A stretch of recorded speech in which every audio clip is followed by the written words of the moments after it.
I have been sent just before the hour with the sword.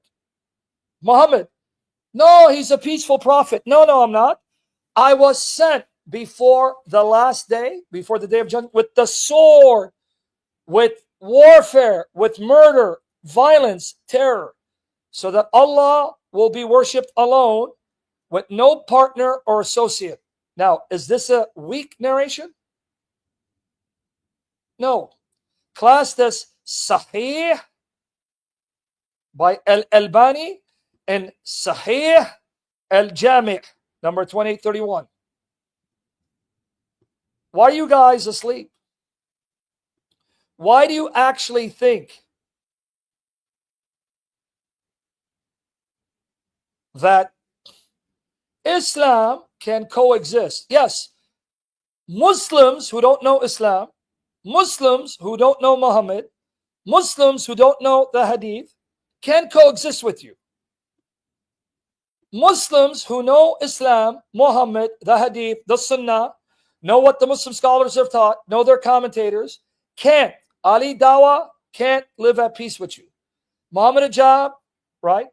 Sheikh Uthman, who took his Muslim brother's wife and slept with her, committing adultery, beat his wife, right? Staged a stabbing, can't live at peace with you. Can't live at peace with you. They can't. They believe this filthy son of Satan is a prophet and they must carry out his teaching.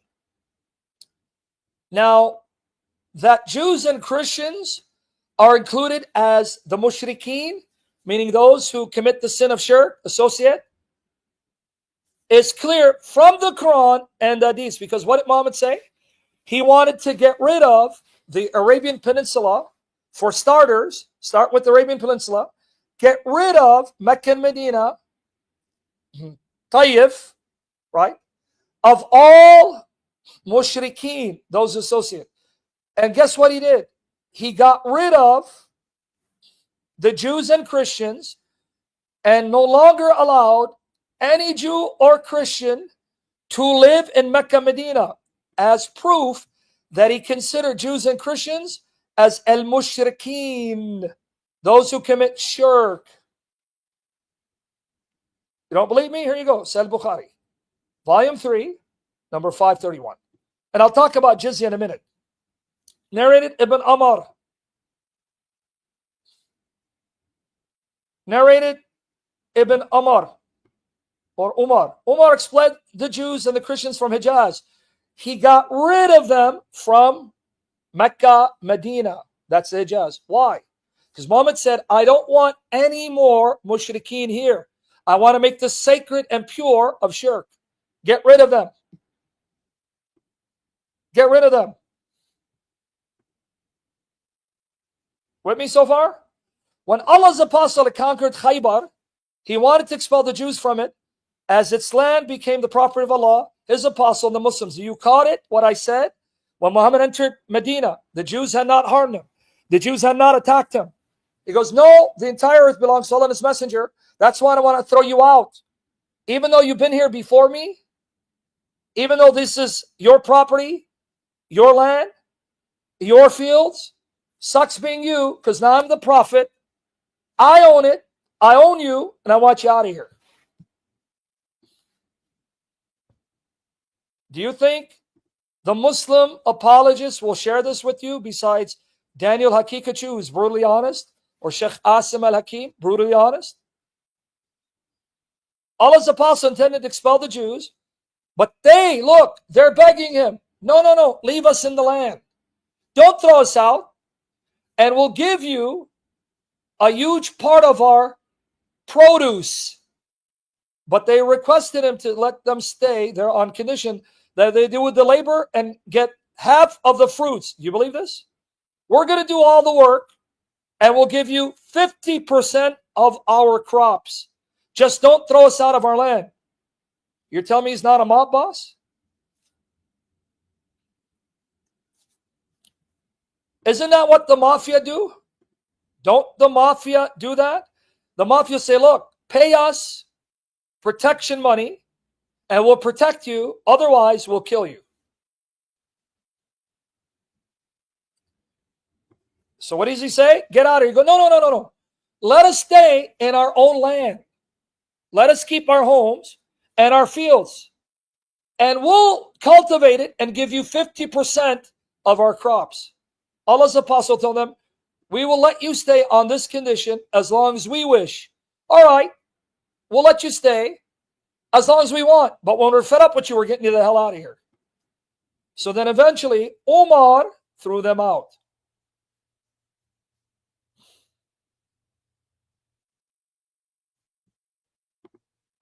See it?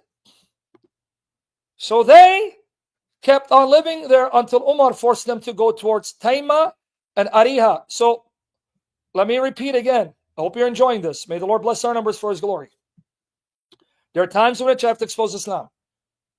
So the Palestinians are crying that the Jews are occupiers that stole their land. And they want to take Gaza completely. But that's what your prophet did. He took the land of the Jews. It's right here. Your authentic sources say they were there living in it. They owned the land, right? The fields were theirs. They were already settled and prosperous. He comes out of nowhere and says, it's mine. Get out of here. And then they have to give him 50% of their crops to stay in their house. My home. For me to stay here, I got to work for you to give you half of my crops. So now, if the Palestinians are consistent and want the Jews to give the land back, then all Muslims must now hand over the government to the Christians, right? Because who were there living, governing before Umar showed up? In what they call the Shams area, Syria, Jordan, Lebanon, Jerusalem, Christians. Who were the majority? Who owned the lands before Muhammad showed up? Christians. So all right, Palestinians, two-state solution. But the Christians run Palestine. Deal? Give it back to them. Deal? It's only fair, right, guys? Am I being fair? What do you think? Am I being fair? Because they're saying we've been occupied. The Jews are occupiers since 1948. You've been occupying the lands of others for 1,400 years. So all right, Netanyahu, make a two-state solution. But insist only Palestinian Christians will govern and own. They will have the army, right? They will legislate, and they will carry out punishments. Because originally, it was their land. You took it from them. Kurds, Iraq. Kurd, where did you come from? There were no Kurds. Where'd you come from? You don't like Jews being occupiers? Give Iraq back to the Assyrians, Chaldeans. Right? Syria, give it back to the Christians. Egypt, give it back to the Coptic Christians. Right? Fair is fair. Fair is fair. Precisely. Am I wrong? Guys, I'm being fair, right? Where am I being biased? Where am I being wrong? Can someone tell me? This is Islam. This is Islam. Notice the chapter heading. Go here. See why they hate us? They hate David Wood, Robert Spencer, apostate prophet, even Christian Prince who speaks the truth about jihad. Because we don't sugarcoat. We're not politically correct. That's why we won't be platformed. Chapter 21, expulsion of Jews and Christians from the Arabian Peninsula. It has been narrated by Umar bin al-Khattab that he heard the Messenger of Allah say, I will expel the Jews and Christians from the Arabian Peninsula. So what is this admitting? Admission number one. admission number one. The Jews and Christians dominated the Arabian Peninsula, right? You wouldn't need to expel Jews and Christians if they were not living in Arabia and they were the majority, right? So give it back to them. Give Yathrib, Medina, back to the Jews, right? Their sources say the Jews were landowners. They were prosperous. They were there before you Muslims. Give it back to them. Please tell me where I'm being inconsistent. Tell me where I'm being wrong. But now you want to get upset? When it came to Jews and Christians of other lands, Muhammad gave them an option. Pay Jizyah. And when you pay Jizyah, then you can live as second, third-rate citizens. Now let me get you upset. Let me get you upset. Let's go here. You ready? What happens? You want to get really boiled? Your blood boiling? What happens if the Muslims take over a land dominated by Jews and Christians? Jews and Christians don't want to be Muslims, but they don't have the power to fight back, and they accept the terms of subjugation and pay jizya. You ready? You want to get upset? Let's go full screen. This is their authentic sources. I've seen so many Muslims to try to explain this away. Yep, dhimma. Supposedly, they'll tell you, look, you pay the jizya, you stay in your lands, stay in your homes, we fight for you. We're the ones who go to war and protect you if anyone attacks you. Yeah, like mob boss, right? Isn't that what the mafia says? The mafia says, look, you pay us money, extortion money, we'll protect you, no one will harm you. You don't pay, then we'll kill you. So you're basically paying Muslims so they don't kill you. Right? Now let's read. The order to fight the people of Scripture till they pay the jizya. This is Surah Al-Tawbah. Some say it's the last chapter. Some say it's one of the last chapters. All right. But this is Muhammad's final marching orders. Notice again why he said fight Jews and Christians. Notice the reason isn't that because they threatened you, they attacked you, they wanted to kill you. No, fight them because they don't believe like you. Let's have some fun. Extortion. Here it is, chapter 9, verse 29. Fight against those who believe not in Allah nor in the last day. Now, I'm going to ask you some questions. Okay? You're ready. Do you believe Allah of the Quran? Notice my question. Do you believe, yep, Vex, I'm going to get there. Allah of the Quran is your God? I'm not saying, let me repeat, the average Muslim understanding of Allah. Remember, I did a session on it. Not all Muslims know who Allah is, and not all Christians know the Trinity. I'm talking about the Allah described in the Quran once you've studied the Quran. Is Allah of the Quran your God? Is he? What do you guys say? Is Allah of the Quran your God?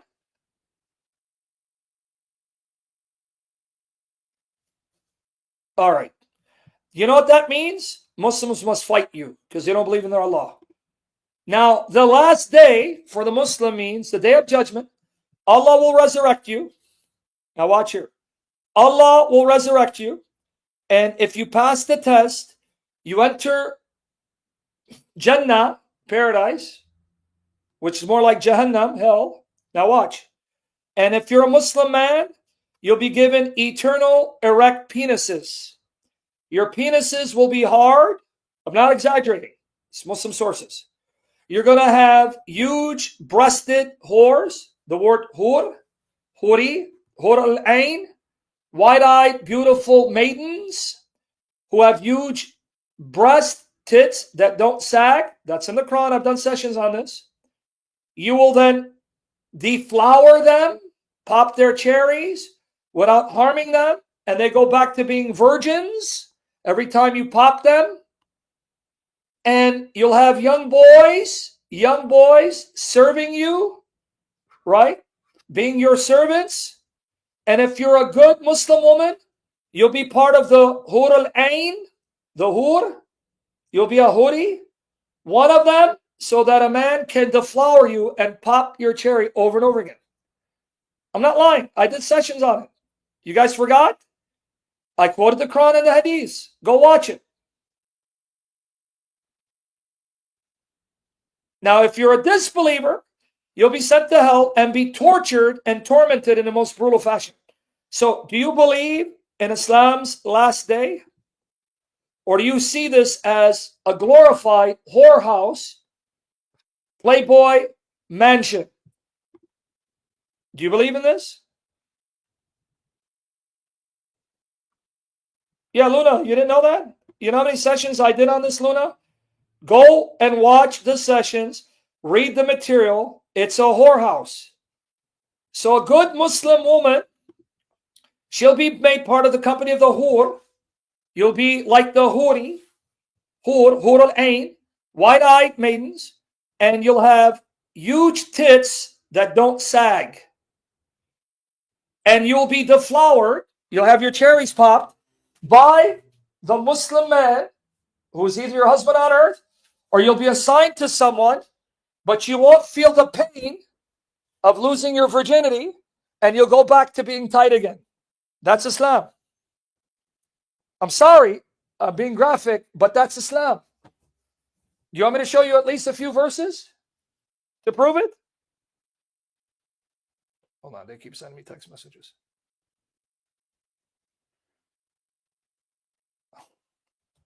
You want to see some verses to prove it? And I'll give you the links to the articles again. Because I can make this a 3-hour session. All right. But what you're going to do, you're going to use the material, right? You're going to take the articles I'm about to share.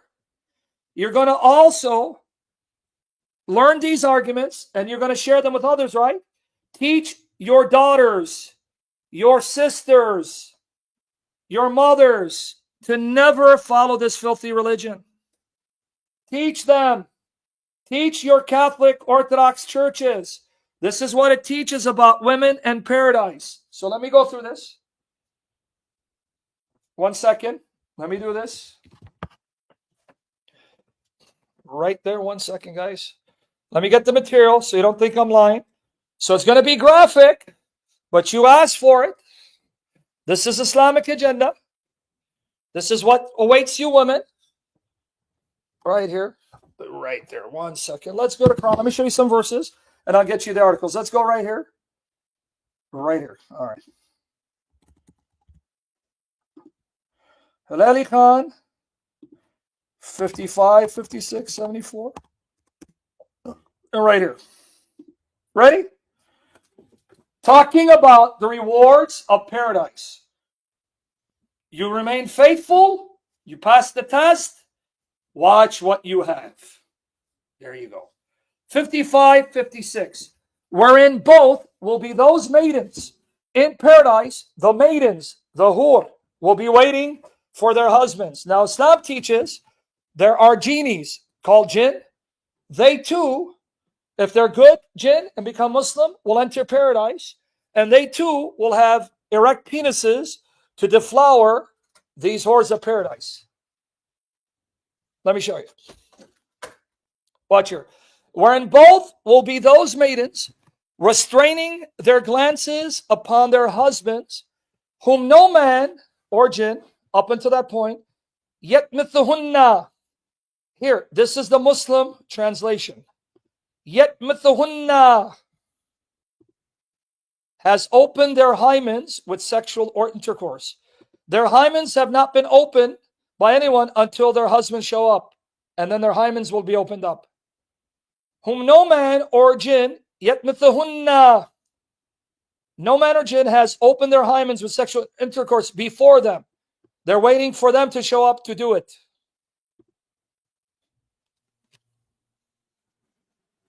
See it?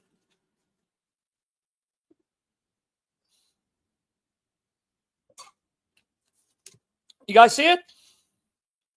So what waits you in paradise?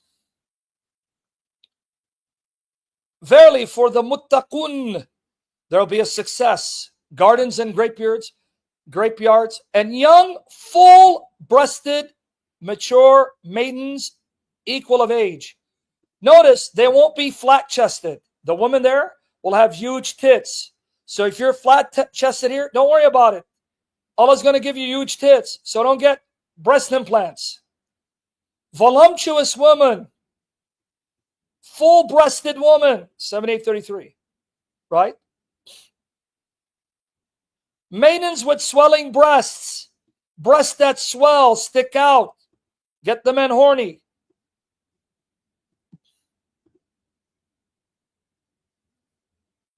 Yeah, no lie. Now let's go to my article. Let me get you this article. Yatamathunna. So let's go here.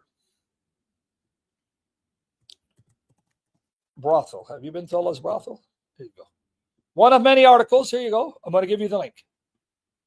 Get ready, get disgusted. All right. Let's do this. Here you go. I said, reader's discretion advised. There you go, right here. So women, if you're flat-chested, don't worry about it. Allah's going to give you huge tits. Already there? What do you mean, Miss Murray? You're already ready to go to paradise? You want huge breasts? All right, anyway. Right here. Ready? Now watch the commentary on 7833. Ibn Kathir. All right. And vineyards and kawa'ib atrab, meaning white maidens with fully developed breasts. Ibn Abbas, Mujahid, and others have said, kawa'ib means round breasts. So your breasts will be round. Your breasts will be round. They're not going to be sagging. They meant by this that the breasts of these girls will be fully rounded, not sagging, because they'll be virgins equal in age. See that? There you go. Still not convinced? All right. The Kawa'ib are the buxom girls. Arazi, one of the greatest commentators in Islam. Nawahid, whose breasts have become full. Taqabat, round. Tafalakat, round. No sagging tits for women.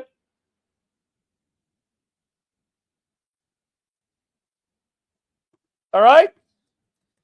What about being deflowered? No one will deflower them except their husbands, right? Meaning they are delightful virgins of comparable age who have never had sexual intercourse with anyone or the mankind or jinns before their husbands. Yes, they will get married. The jinns will have jinn women and humans will have female humans. All right. Now, Muhammad said you're going to have sex with up to 100 a day. About 100 huris a day in paradise you'll be banging. Now watch, look what he said. This is again Ibn Kathir. Abu Dawud at Talisi recorded that Anas said, Masrallah said, in paradise the believer will be given such and such strength for women. Anas said, I asked Allah's messenger, will one be able to do that? You're going to be able to bang all these women? He'll be given the strength of 100 men. Yes. And here Muhammad said, the man will be able to have sexual intercourse with 100 virgins in one day.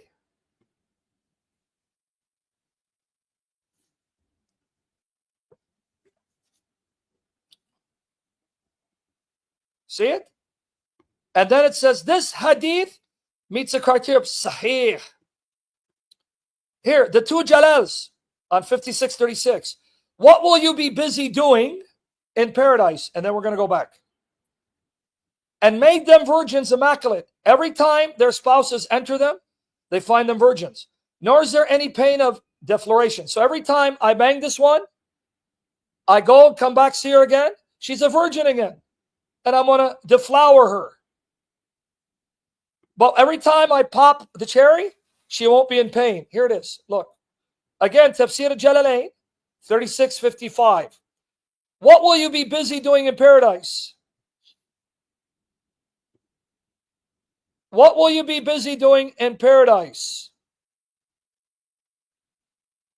Ready? Watch here. Indeed, today, the inhabitants of paradise are busy. Busy what? To what the inhabitants of fire are suffering? Busy delighting in pleasures, such as deflowering virgins. You're too busy to pay attention to people burning in hell, because you're deflowering virgins popping their cherries.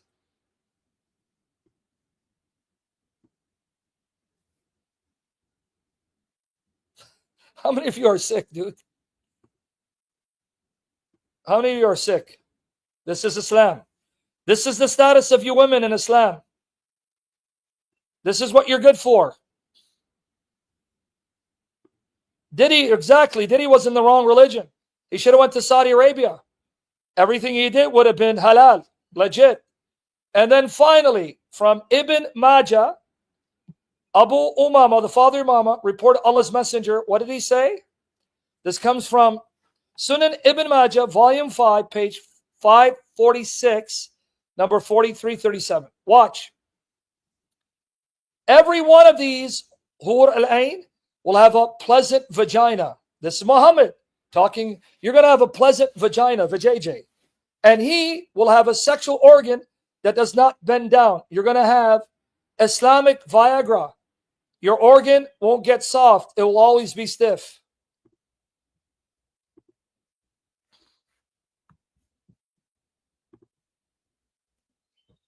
Got it? Let it sink in. Let it sink in.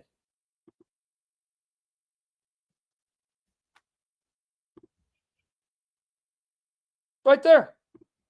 You got the link to the article, right? Here, black and white. See it? It's bold. Reborn.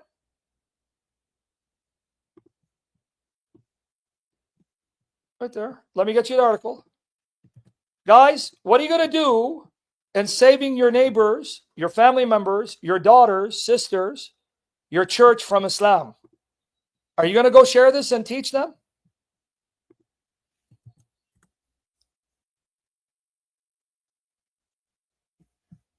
There it goes. I'm not lying. I didn't make up anything. Now, let's go back.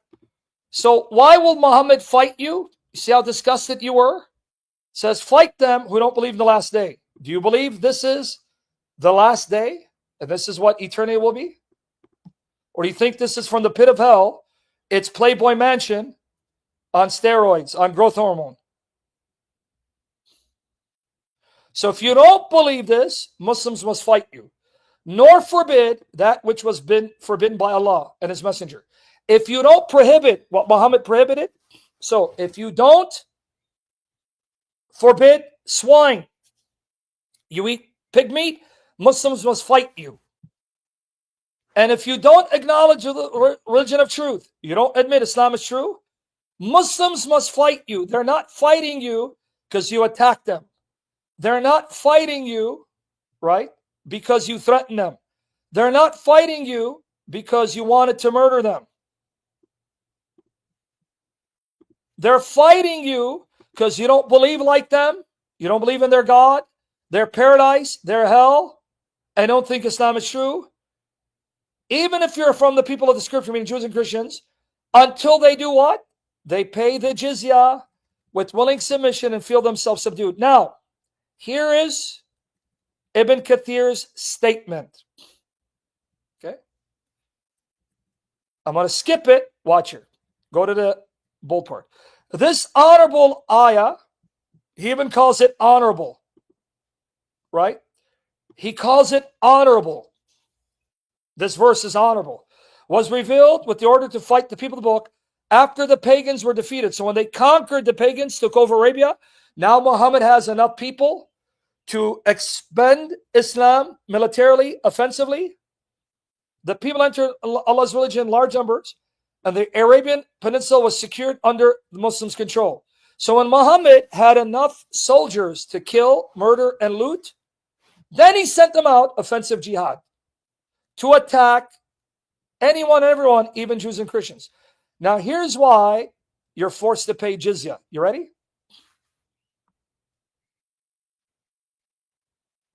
You ready? Here's why you have to pay Jizyah. You guys ready?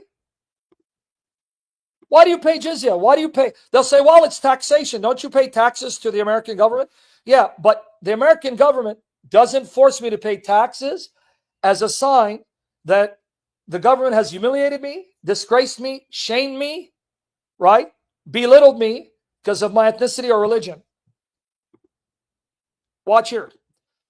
Allah said, until they pay the Jizyah, if they do not choose to embrace Islam with willing submission and defeat and subservience, feel themselves subdued, you pay it in order to know that you've been disgraced, humiliated, and belittled. That's why.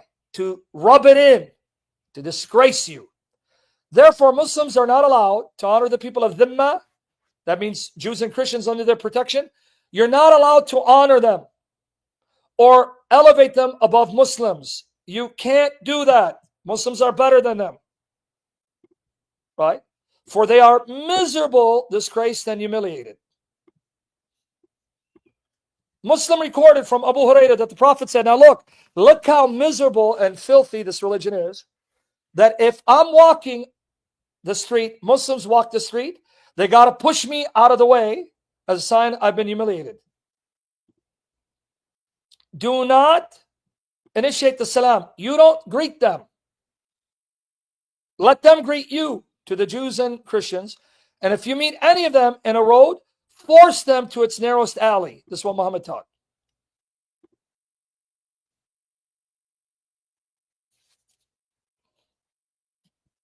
See that?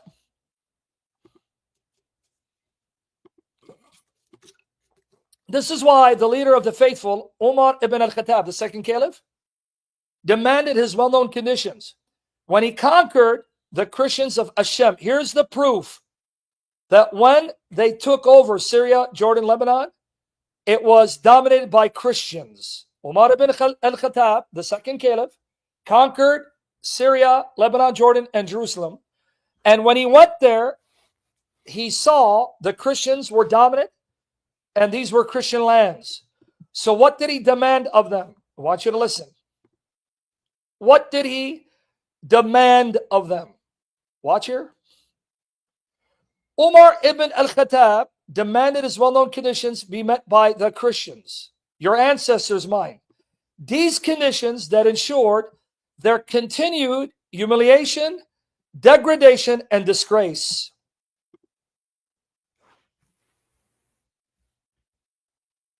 You understand? What was Islam's agenda? Humiliate, shame, disgrace Christians. Don't let them lie to you. This is the authentic teaching of Islam. You ready? Now watch here. Let's continue. So what conditions did he put on Christians? They had to accept or be killed or fight. The scholars of Hadith narrated from Abdul Rahman bin Ghanm al-Ashari that he said, I recorded for Umar ibn al-Khattab the terms of the Treaty of Peace he conducted with the Christians of Hashem. Now notice, Syria, Jordan, Lebanon, owned by Christians, dominated by Christians. Muslims conquered them and then told the Christians, you must agree to this treaty or we're going to expel you or kill you. What were the Christians forced to accept? Now get upset. Right? Get ready to get angry. Focus, guys. Vex, I know, brother. Take it easy. I know you're commenting. You guys are getting excited. Chime a little bit down. Calm down. Just listen and engage me. Okay. So, Umar, the leader of the faithful from the Christian such and such city, when you Muslims came to us, we requested safety for ourselves. You see? We were not able to fight you. You caught us unsuspectingly.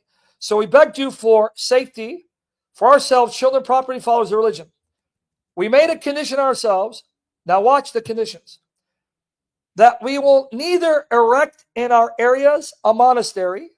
You can't build new monasteries. You can't build new churches or a sanctuary for a monk, nor can you restore any place of worship that needs restoration. You know why? Because the Muslim mindset was this. If we control a Christian area and we don't let them build new churches and rebuild old ones, in a matter of time, Christianity will disappear and all of them will end up becoming Muslim eventually in several generations. See what they did? And you guys are complaining about the Crusades? You effeminate queer baits? You have the audacity to attack the Crusades? Right? We will not prevent any Muslim from wrestling in our churches. They can't even enter your church and with their wicked, filthy, pagan, demonic presence defile it. Whether they come by day or night, we will open the doors of our houses of worship for the wayfarer and passerby. The Muslims who come as guests will enjoy boarding and food for 3 days. So we got to put them up and feed them at our own expense.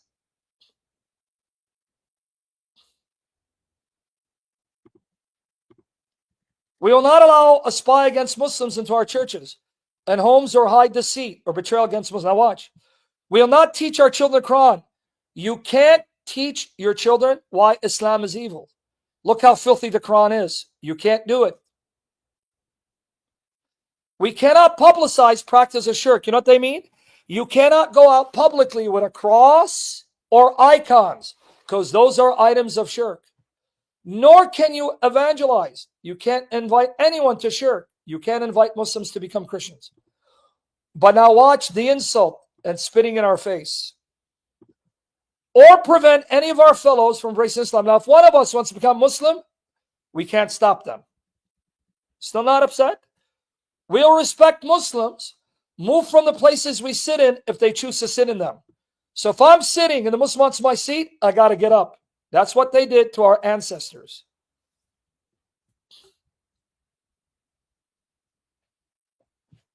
You guys, is you catching this? We will not imitate their clothing, caps, turbans, sandals, hairstyle, speech. We're not going to dress like Muslims so people know we're not Muslims.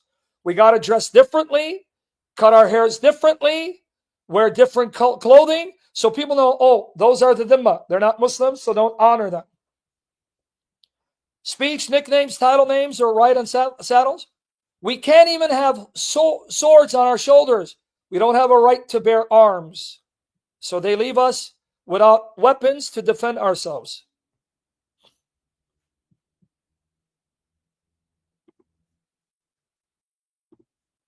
We will not encrypt our stamps in Arabic or sell liquor. We'll have the front of our hair cut so people know we're not Muslims. Wear our customary clothes wherever we are. Wear belts around our waist. Refrain. We can't even wear crosses. Erecting crosses on the outside of our churches. You can't even put a cross outside the church. Or demonstrating them in our books in public, in Muslim fairways and markets.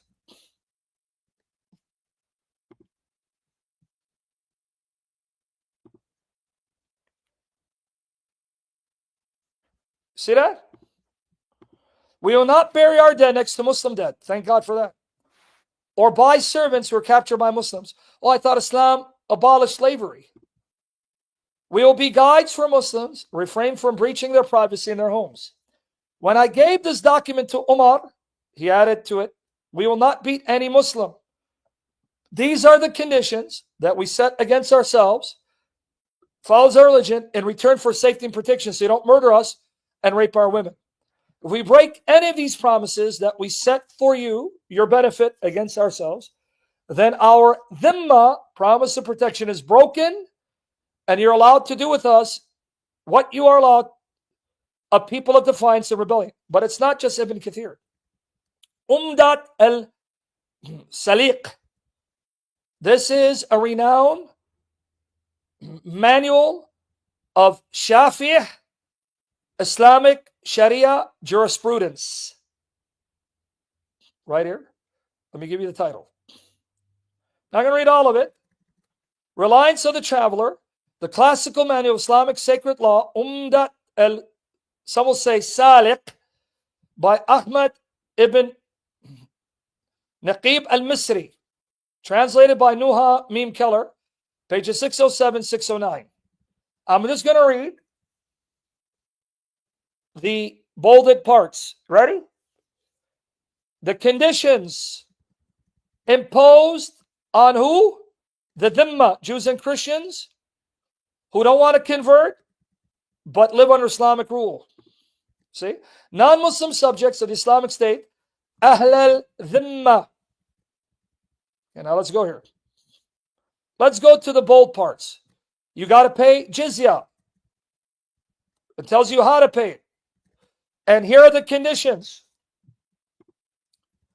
Such non-Muslim subjects are obliged to comply with Islamic rules that pertain to the safety, indemnity of life, reputation, property. In addition, if you're a Christian or a Jew, you're penalized for committing adultery or theft, though not for drunkenness, because your Sharia allows you to drink.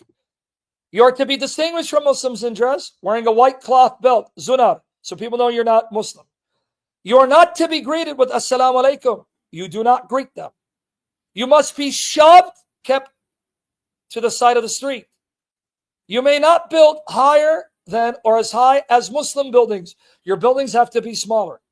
Though they acquire a tall house, it is not raised. You are forbidden to openly display wine or pork, to ring church bells or display crosses. You can't show crosses. Or publicly recite the Torah Evangel aloud, or make public display of their funerals, feast days, and are forbidden to build new churches. See that? You can read all of it. Now, when will you be punished and considered in violation of your treaty? If you commit adultery with a Muslim woman or marries her, you can't marry a Muslim woman, but Muslim men can marry Christian Jewish women. Conceal spies of hostile forces, leads a Muslim away from Islam. If you dare convert a Muslim and make him a Christian, it's over for you.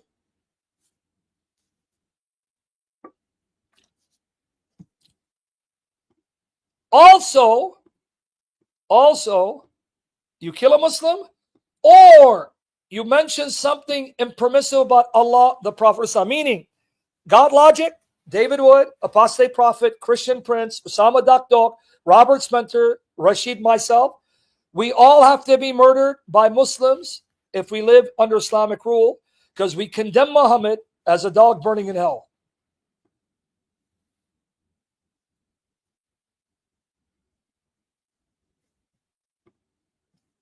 You understand? None of us are safe. If Sharia takes over, we will be killed without mercy. And it tells you what